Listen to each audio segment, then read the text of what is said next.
Eh, gracias. Vamos a ir rapidito. A Keynote. Por favor, si me dejan de escuchar, háganmelo saber. Eh, vengo de otro taller y ya me dijeron que ando con problemas de internet el día de hoy. Entonces, eh, de antemano me disculpo. Bueno, entonces la meta de este taller es que ustedes aprendan a crear productos espectaculares también. Les vamos a dar los secretos que están detrás del desarrollo de productos en una empresa tecnológica, en una startup para ser específico. Mucho gusto a todos, me presento, soy Nelson Milla, me dedico al desarrollo más que todo. Soy co-founder ahí de mi propia empresa. Llevo en el ecosistema de Startup Weekend, bueno, aquí empecé allá por 2016, ya hace ratito.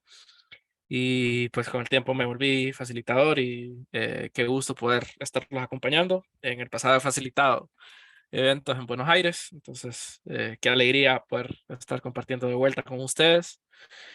Y vamos a empezar con una pregunta que yo me la hice en mi momento. ¿Qué es un producto mínimo viable o un MVP, como dicen los estadounidenses? Por ahí veo. Eh, por ahí me cuesta un poco manejar el chat. Bueno, entonces, ¿qué es un producto mínimo viable? Me gustaría hacer la charla un poquito dinámica. Me gustaría saber si alguien tiene una idea que le gustaría compartir con el grupo acerca de qué es un producto mínimo viable. A ver, conceptos, puede ser una palabra que se les viene a la mente cuando escuchan la palabra producto mínimo viable. Sí, yo.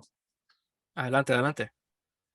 Bien, un producto mínimo viable es el producto barra servicio que intentamos ofrecer, pero no está en un 100% o en una etapa final para comercializar. Es decir, tiene la funcionalidad al mínimo, tal vez el diseño no esté aún 100% terminado, sino que es como un prototipo o un borrador del producto. Ok. Está cerca de lo que dijiste. Ok, Hay un gran caveat ahí. ok, Eh, pero muchas gracias por tu participación, Cristian. La verdad es que estás muy cerquita. ok, Entonces, gracias.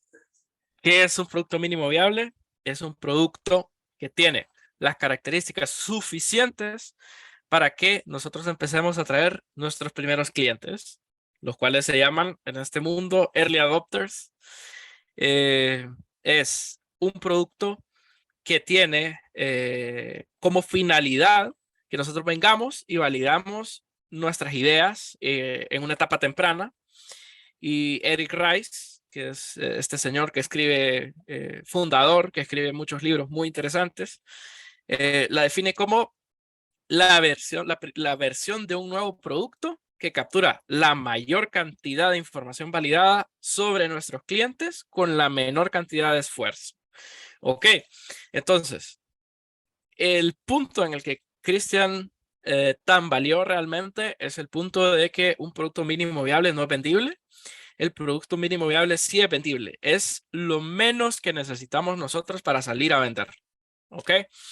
Entonces, no solamente eso, sino que es un producto que está diseñado pensando en plantearnos o contestarnos hipótesis.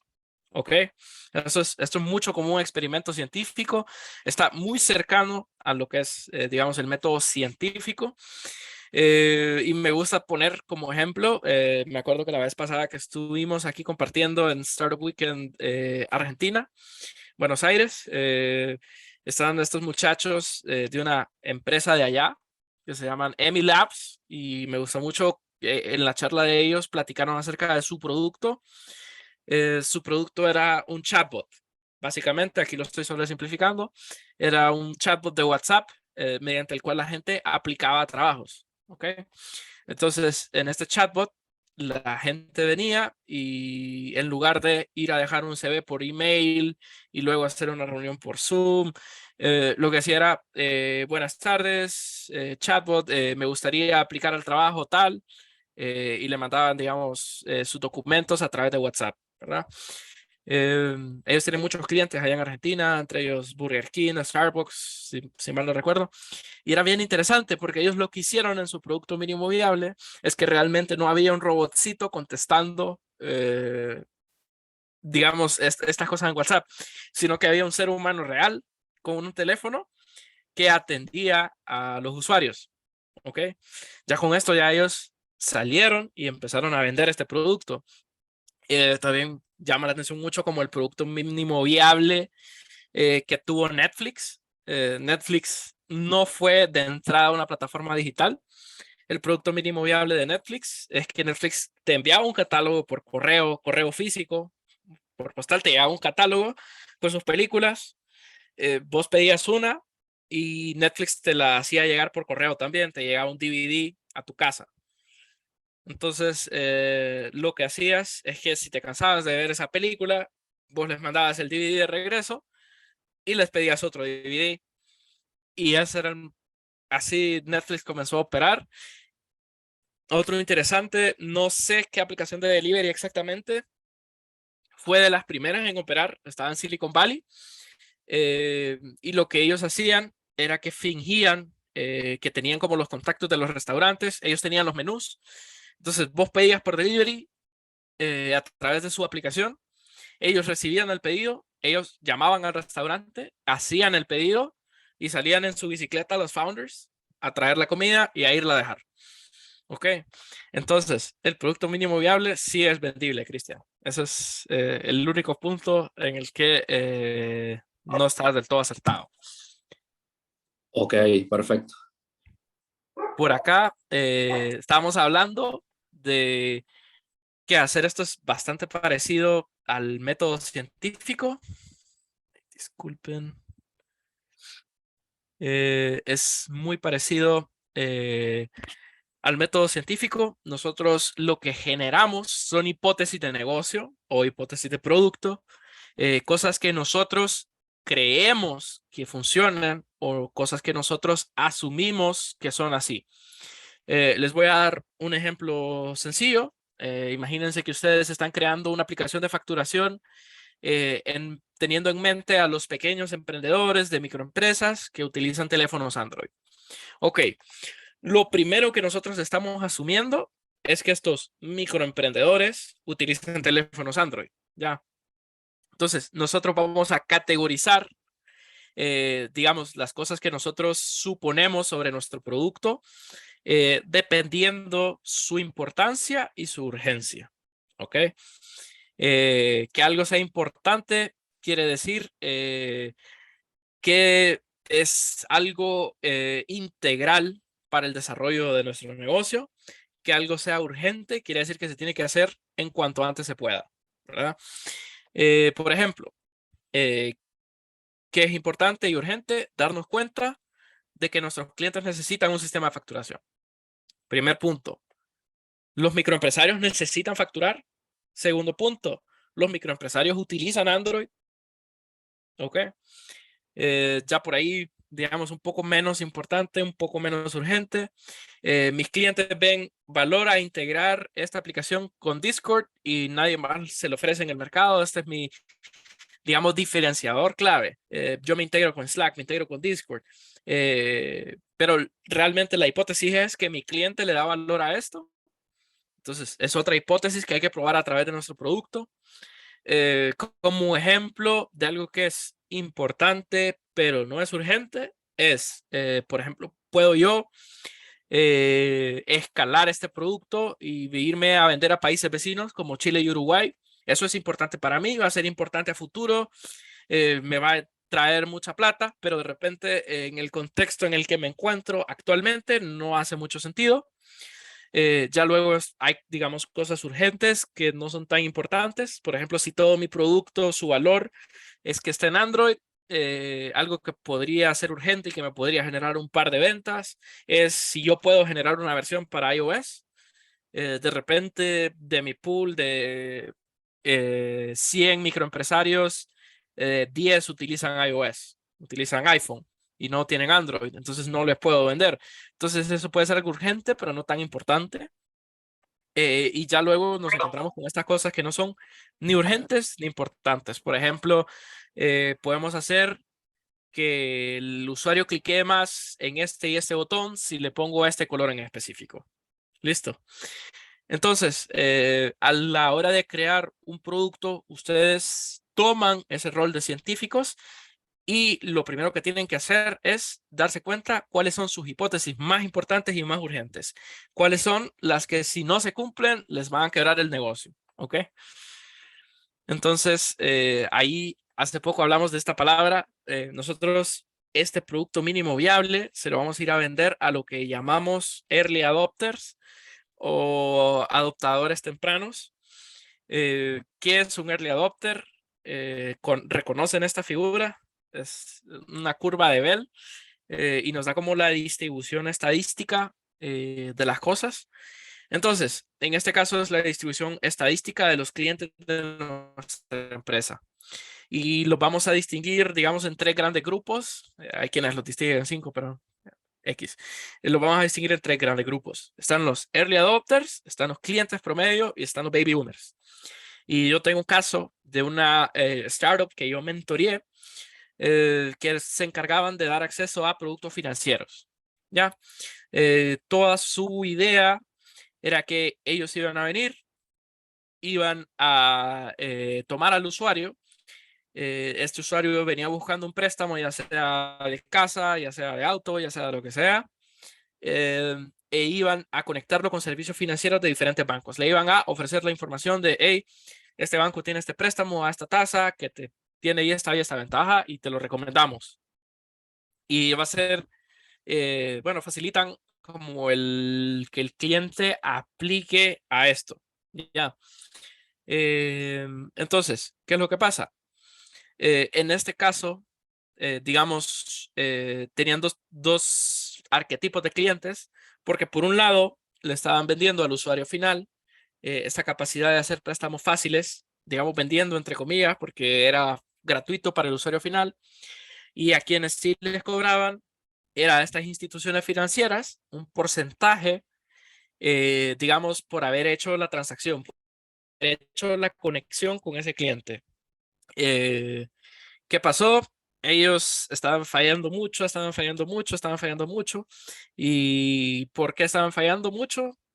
Ellos habían decidido que a los primeros clientes a los que iban a salir a intentar venderles iban a ser los bancos. ¿Ya? Quien ha trabajado con bancos se dará cuenta de que ellos no son adoptadores tempranos de tecnología. De hecho, generalmente son los que llegan tarde a la fiesta y toman una tecnología hasta que ya no les queda de otra, ¿verdad? Entonces, ¿cuál fue, digamos, el punto de inflexión para esta empresa o cuándo empezó a despuntar? Empezó a despuntar cuando en lugar de irse a los bancos, se empezó a ir a instituciones financieras pequeñas como cooperativas, no sé si en Argentina tienen cooperativas o las llaman de otra forma, se fueron a cooperativas, se fueron a prestamistas individuales Sí, y Nelson, les empezaron a vender a ellos. hay cooperativas. Adelante. Hay Sí, cooperativas. ok. Así les Para llaman. decírtelo, Leo. No, no, sí hay cooperativas en todo el mundo, pero en ciertos lugares les llaman de formas diferentes. Eh, entonces, estos chavos empezaron a ir a cooperativas y ya empezaron mágicamente a vender su producto, ¿verdad? Como por arte de magia. Espérame que se trajo el chat ahí. Qué complicado su. Dios. Ok. Entonces, ¿qué es lo que pasa? Cuando nosotros desarrollamos un producto mínimo viable, se los adelanto, es un producto feo, es un producto incompleto, es un producto que tiene bugs, es un producto que tiene errores. Entonces, nosotros dependemos de estos clientes que son los adoptadores tempranos para ser la punta de lanza de nuestro negocio, ¿verdad? Ellos son los que se van a bancar que tenga bugs, los que se van a bancar que tenga problemas de conexión, que tenga este o esta falla, porque realmente necesitan el producto, porque el producto los hace. Disculpen, va pasando un helicóptero, Dios mío. Es lo que dice Gonzalo acerca de estas modalidades. Bueno, Entonces, estos adaptadores tempranos son la punta de lanza de nuestra empresa. Por aquí, ¿alguien sabe o alguien me puede decir qué entiende cuando yo le digo disrupción? A ver, ese término que se tira bastante, que le gusta usar bastante a los políticos para buscar fondos, disrupción. ¿Alguien sabe lo que es disrupción? Ahí Sí, yo mucha gente creo que lo usa. conozco. Adelante. Bien, yo entiendo la disrupción como a una innovación o un cambio de paradigma en cierto ámbito. Hoy, por ejemplo, mencionábamos a Netflix y Netflix con su modelo de negocios hizo una disrupción en el mercado de alquiler de películas. Ok. Eh, Aquí está el tema. Netflix es innovador, sin Sí, embargo, no es disruptivo. Ok, me a explico. ver. La persona que acuñó este término disrupción es un profesor de esas universidades famosas de los Estados Unidos. Eh, Él se refiere a la disrupción cuando vos tenés un producto innovador que tiene generalmente como público o como segmento, digamos, un grupo desatendido de la población. Ya. Entonces, lo podemos ver mucho en el caso, alguien por aquí ha utilizado Trello o Jira o Asana. ¿Alguno de esos productos le suena? ¿Alguien? Trello. Ok, Trello. Todas las Eh, anteriores. Todas las Oh, anteriores. sí. Hay un caso muy interesante. Jira, que es una empresa multimillonaria, terminó comprando Trello, que tenía como el 5% del mercado, una cosa así, una cuota de mercado bajísima. ¿Qué es lo que pasa? Hay un ciclo de la disrupción. Ok, todos estos softwares, para quienes no los conozcan, son softwares que funcionan, digamos, para estructurar proyectos, para hacer gerencia de proyectos. ¿Qué es lo que pasa? Jira, con su producto, bueno, Atlassian es la empresa padre, con su producto Jira, que es para llevar tareas, tiene contratos exageradamente millonarios, tiene contratos gigantes con empresas tradicionales, ¿ok? Eh, pero son contratos por miles de millones de dólares, ¿verdad? Entonces, ¿qué es lo que había pasado?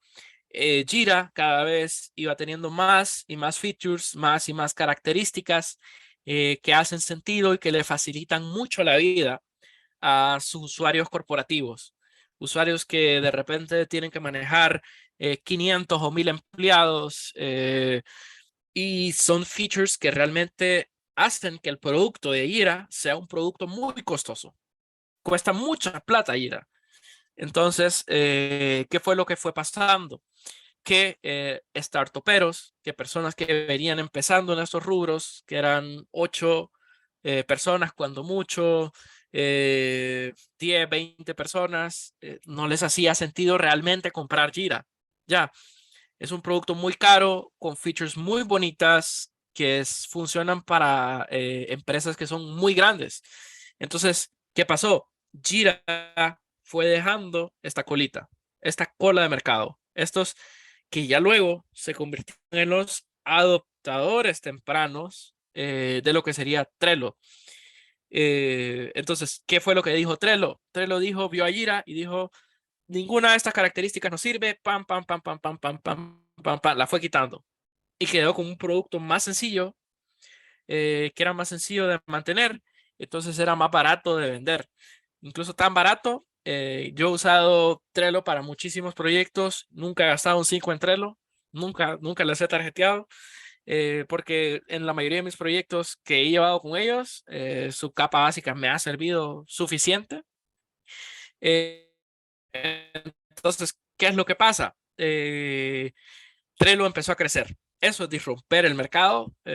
Nosotros empezamos a crecer a raíz, digamos, de la cola que nos va dejando la competencia, ¿verdad? Nos vamos comiendo esa cola de sectores desatendidos. Perdón, Netflix sí fue disruptivo. Quien estaba pensando era en Uber.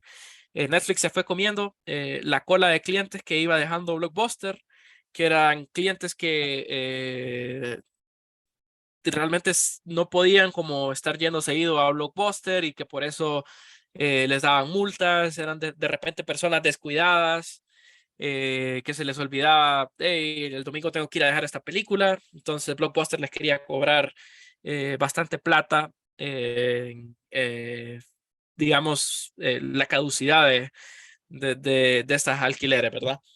Entonces, cuando nosotros hablamos de irromper, hablamos de encontrar el sector desatendido para nuestro producto. Entonces, eso van a ser nuestros early adopters, eso van a ser la gente a la que le vamos a apuntar y la gente que va a bancar que nuestro producto sea feo porque les va a servir, porque les va a ser útil, porque va a tener una característica que la competencia no tiene, que hace que valga la pena usarnos. ¿Ok? ¿Qué es la otra cuestión interesante de la disrupción? Que generalmente las empresas grandes nos ignoran. Ya, siempre tenemos este problema con las startups. Las startups siempre están intentando crear productos nuevos, productos innovadores, pero si nos ve la competencia, que puede que tenga 10 veces más programadores que nosotros, nos ven y dicen, ok, ellos están haciendo esto, esto y esto, copiémoslo. Entonces, ¿qué pasa?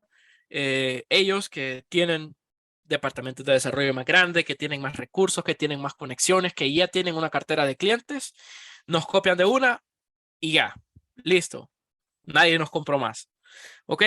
La diferencia cuando hacemos disrupción, cuando nosotros atacamos a estos sectores desatendidos del mercado, es que son sectores que nuestra competencia ya dejó ir. Son sectores que nuestra competencia ya dijo, no vale la pena estar atendiendo ese sector de mercado porque representa un porcentaje demasiado bajo del mercado para nosotros. Entonces, nosotros nos apalancamos de esto para saltar y eventualmente poder ir a competir con estas empresas grandes. ¿Ok? Una vez nosotros ya decidimos cuáles son esas features claves, cuáles son esas características claves que van a atraer a estos, digamos, early adopters, a estos primeros clientes, y nosotros nos sentamos e hicimos un prototipo hablando de productos mínimos viables. Yo les recomiendo mucho intentar, bueno, hay una pregunta que se hizo muy famosa en Y Combinator. No sé si ustedes conocen Y Combinator, pero es la, digamos, la incubadora, aceleradora de empresas más grande de los Estados Unidos. Sus primeros batches eran famosos, salieron muchas empresas que hoy día siguen existiendo de esos primeros batches que generó Y Combinator. Y recuerdo que uno de los fundadores de una, no recuerdo de cuál en específico, no sé si fue Twitch, eh, recuerda que él estaba como en Justin Kan, creo que se llama él. Creo que es una historia de Justin Kan. No, tómenlo con un grano de sal, pero fue alguien así. Él estaba en Y Combinator, estaba en estos programas y él estaba teniendo este problema, este bloqueo mental. Él ya sabía qué producto desarrollar, él ya sabía qué hipótesis quería probar y tenía el problema de que eran demasiadas. ¿Ok? Él quería tener un producto bonito, un producto bien hecho y el mentor, el asesor de él, lo que le dijo es, le formuló la siguiente pregunta: ¿qué características ustedes pueden dejar por fuera para lanzar el lunes? ¿Ya? Durante este Startup Weekend se van a dar cuenta de que se van a hacer esa pregunta muchas veces. De repente, a hoy ustedes van a planificar un producto o ya tienen un producto en mente que tiene un montón de características. Es importante, decía mi profesor de filosofía, separar el grano de la paja, ¿verdad?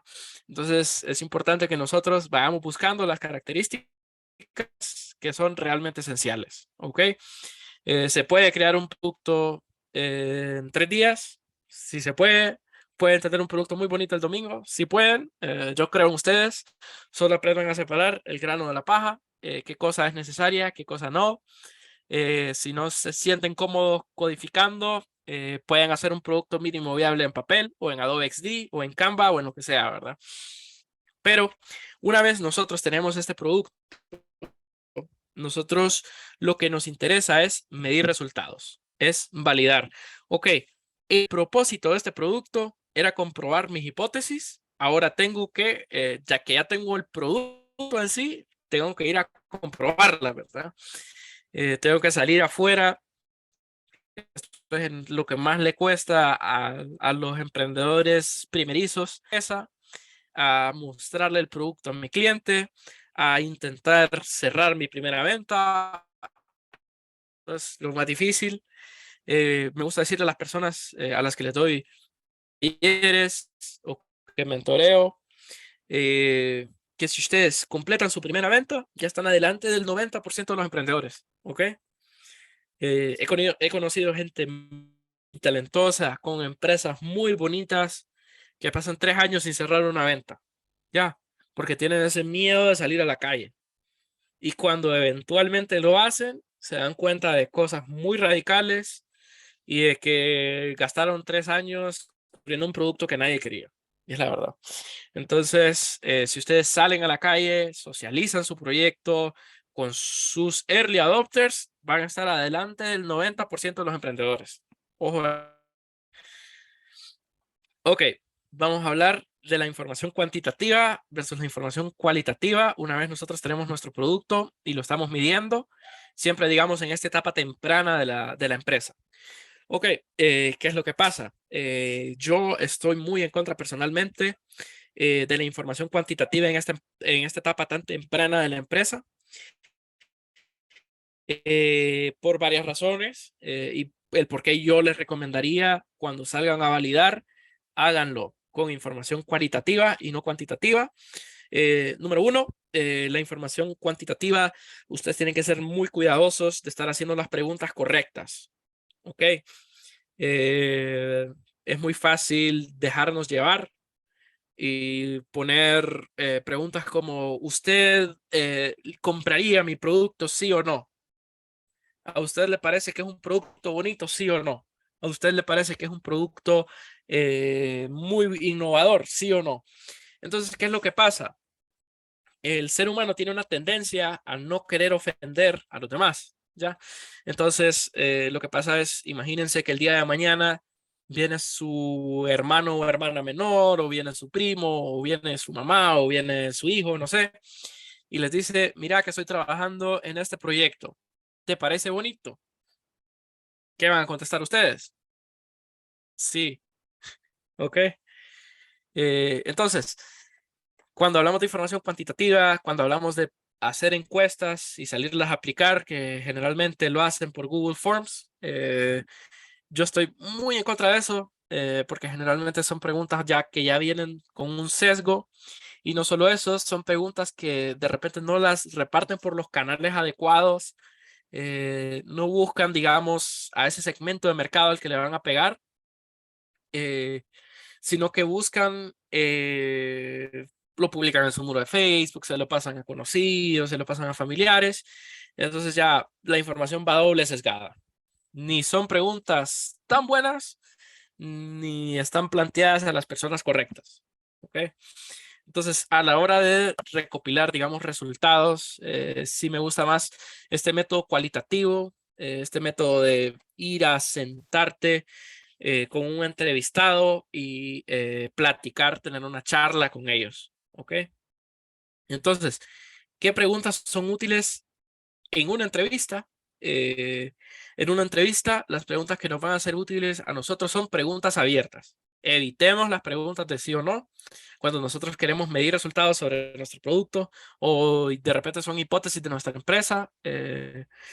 Hablan del comportamiento actual y no el comportamiento hipotético del usuario. ¿Ok? Si yo pongo a alguien a probar mi producto, a mí lo que me interesa es ver cómo lo está utilizando. Entonces, de repente las preguntas que le haría son como,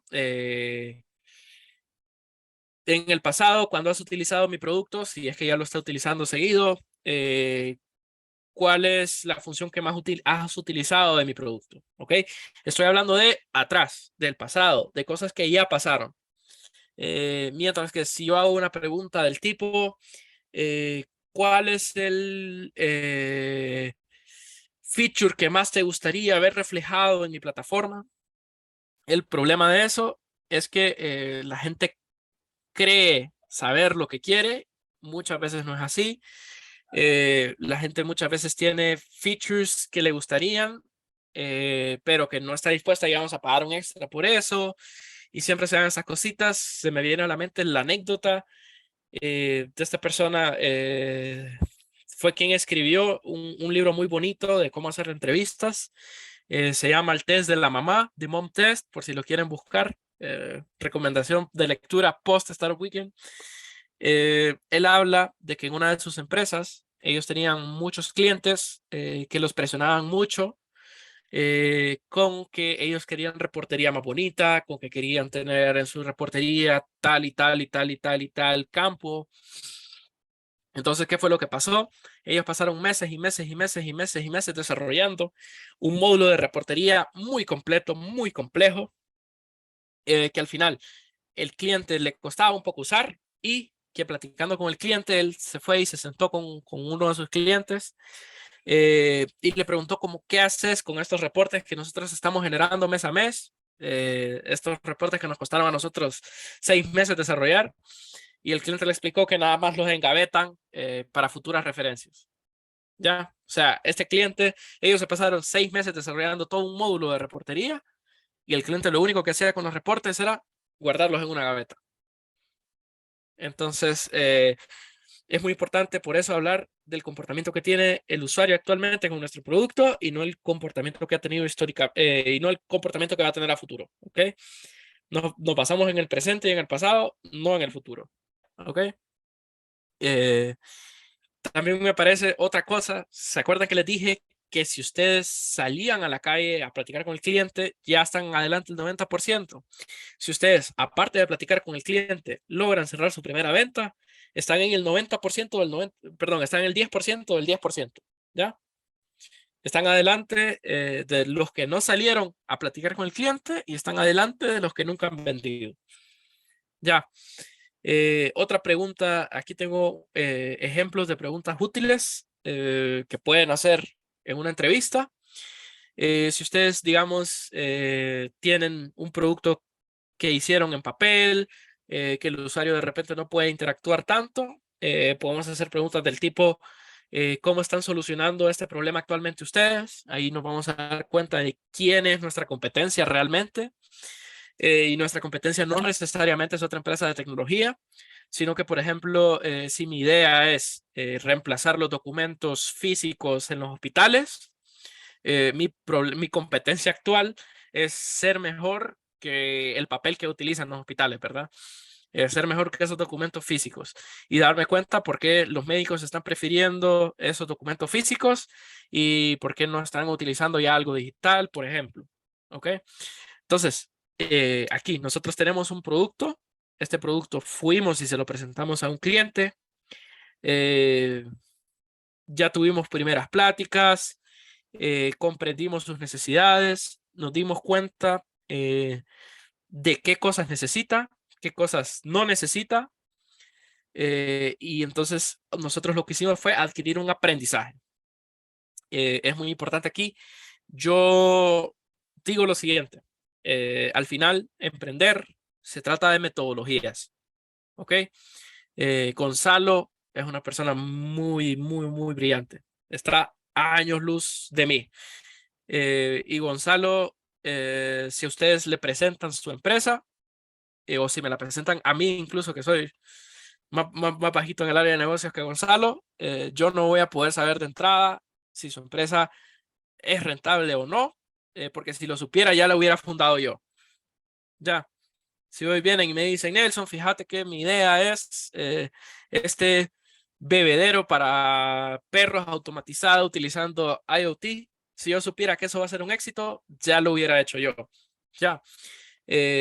Entonces, a lo que quiero llegar con esto es muy necesario generar este aprendizaje.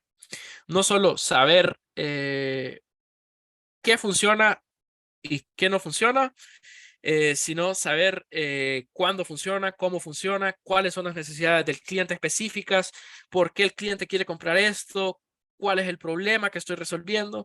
Ustedes tienen que volverse la fuente de información número uno del problema que quieren resolver y de la empresa y del producto que están desarrollando. ¿Ok?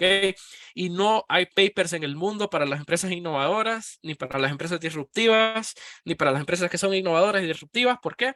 Porque si existieran esos papers, la gente ya las hubiera hecho. ¿Ya? Ya hubiera venido un super mega crack de los negocios con toda la plata del mundo a desarrollar esas empresas. Si hubiera un estudio de la Universidad de Stanford que dice que este negocio es innovador y disruptivo. ¿Ok? Entonces, por esto es la importancia del producto, por esto es la importancia de las hipótesis y por esto es la importancia del aprendizaje. Ya, cada vez que nosotros hacemos ese producto, cada vez que nosotros le agregamos una característica, nosotros tenemos que generar aprendizaje. Somos las primeras personas en el mundo en darnos cuenta de por qué nuestro producto funciona, cuáles son las mejores partes de mi producto, qué es lo que necesita mi cliente, qué es lo que mi producto no le está cumpliendo a cabalidad. ¿Ok? Entonces, muy importante esta parte de aprendizaje y esto todo es un preludio para decirles que el ego es el peor enemigo del aprendizaje. Me pasó a mí, le pasó a todo emprendedor en el mundo que cuando hicieron su primer producto, cuando hicieron este primer desarrollo, pensaron que iban a salir al día siguiente y iban a tener 20,000 usuarios en un día y que la iban a romper y que al día siguiente iban a ir a conseguir capital extranjero y iban a sacar un fondo de $200,000 y que con eso iban a escalar a tal y tal mercado. Pero no. Cuando nosotros estamos haciendo un producto y estamos probando 30 hipótesis o 15 hipótesis o 10 hipótesis, en una, por lo menos en una nos vamos a equivocar. Decía, me parece que este es un quote de Teddy Roosevelt, si yo estuviera en lo correcto el 51% del tiempo, sería el hombre más exitoso del mundo, una cosa así dijo, y es la verdad. Nos vamos a equivocar, y eso está bien, es parte del proceso, es parte de crear un mejor producto. Una vez nosotros saquemos nuestro producto, vamos a ir donde el cliente y el cliente me va a decir, no me gusta esto que hiciste acá, esto no me sirve, no te voy a dar plata por esto. Son inevitabilidades estadísticas de la vida, ¿ya? Entonces, ¿qué es lo importante? Mantener la mente abierta, darme cuenta de una forma muy objetiva, como estas son las cosas que sí funcionan y son las cosas que voy a mantener en mi producto. Estas son las cosas que no funcionan, que nadie quiere y que voy a sacar de mi producto. Y estas son las cosas en las que puedo mejorar. Eh, la idea de cada uno de estos ciclos de aprendizaje, y esta es otra, digamos, la persona que me contestaba al inicio, lo del producto también lo hacía ver como que esto era un ciclo finito, que en algún momento este producto iba a estar terminado. Realmente cuando nosotros tenemos una startup, nuestro producto nunca está terminado del todo. Cuando tenemos una empresa tecnológica, el producto nunca está terminado del todo, porque cada vez que nosotros contestamos una duda de, ¿será que mi cliente busca esto o mi cliente busca aquello? Vienen 3 dudas más. ¿Ok? Siempre se van ramificando esas dudas, siempre hay nuevas preguntas y este conocimiento, estos aprendizajes que ustedes generan, al final son la razón por la cual Google prefiere comprar una empresa que que clonarla, que copiar algo que ya están haciendo y hacerlo a ellos. ¿Ya? Estos aprendizajes, este tiempo que ustedes han invertido en equivocarse. ¿Ok? Es su mayor recurso, el tiempo que han invertido en equivocarse. Entonces, esto es un proceso que se repite y se repite y se repite y se repite. Yo, primer paso, saco las ideas para mi producto. ¿Qué características tiene que tener y qué preguntas estoy contestando con ellas. Hago mi producto, lo creo, no tiene que ser algo hermoso. Pueden ser ustedes de fondo fingiendo ser el producto, como lo hacían los chavos del chatbot. Pueden ser ustedes tomando los pedidos manualmente y llamando a las restaurantes y yendo a dejar el delivery, como hicieron estos chavos en Silicon Valley. El punto es, ustedes desarrollan el producto y se van dando cuenta a partir de ese desarrollo, a partir de que hacen público su producto, qué cosas están funcionando, qué cosas están fallando, qué cosas están bien, qué cosas hay que cambiar. Y en base a eso, ustedes crean un nuevo producto con nuevas hipótesis en mente y lo vuelven a mostrar a los usuarios. Y es este constante ciclo de me voy dando cuenta de qué cosas le son útiles a mi usuario y qué cosas no. Yo les agradezco, muchísimas gracias por su tiempo. Voy a estar el día de mañana acompañándolos con las mentorías a este par de cracks, a Charles, a Gonzalo, ahí dándoles un poquito de mi conocimiento, más que todo la parte técnica. Pero si tienen dudas, preguntas, comentarios, sugerencias, si les gusta esta presentación, me pueden escribir a nelson.milla@outlook.com. Eso ha sido todo de mi lado. Le devuelvo la palabra a Gonzalo y a Charles.